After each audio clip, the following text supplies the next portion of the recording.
ကျွန်တော်တို့လုပ်ငန်းရှင်တွေ CEO တွေအနေနဲ့ကျွန်တော်တို့လုပ်ငန်းတွေထဲမှာလုပ်ငန်းကိုချစ်တဲ့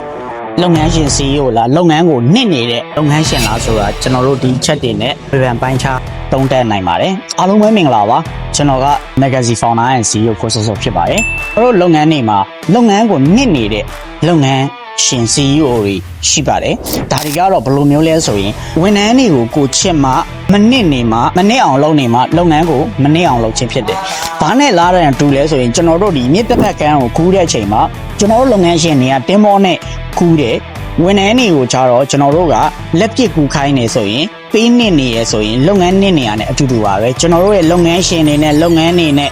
ဝန်ထမ်းတွေဆိုတာတကယ်တော့တလေတဲ့စီတခီးတဲ့သွားနေတဲ့လူတွေပါပဲအဲ့ဒါကြောင့်မို့ကျွန်တော်တို့ရဲ့လုပ်ငန်းတွေမှာ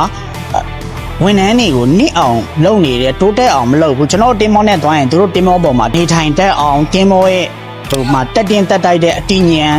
အရေးတွေးတွေအရေးချင်းတွေရှိအောင်ကျွန်တော်တို့တင်ပြီးမှအတူတူတင်းမောနဲ့သွားမှာလိမ့်မယ်ကျွန်တော်တို့ဒီဒါမှဒါလည်းကျွန်တော်တို့လုပ်ငန်းကိုမနစ်အောင်လုပ်တဲ့လုပ်ငန်းဖြစ်ပါတယ်ကျွန်တော်တို့ဒီတစ်ခုမကြံကျွန်တော်တို့အကုန်လုံးကိုကျွန်တော်တို့တယောက်တည်းနဲ့မလုပ်နိုင်ပါဘူးနန်းနေရဲ့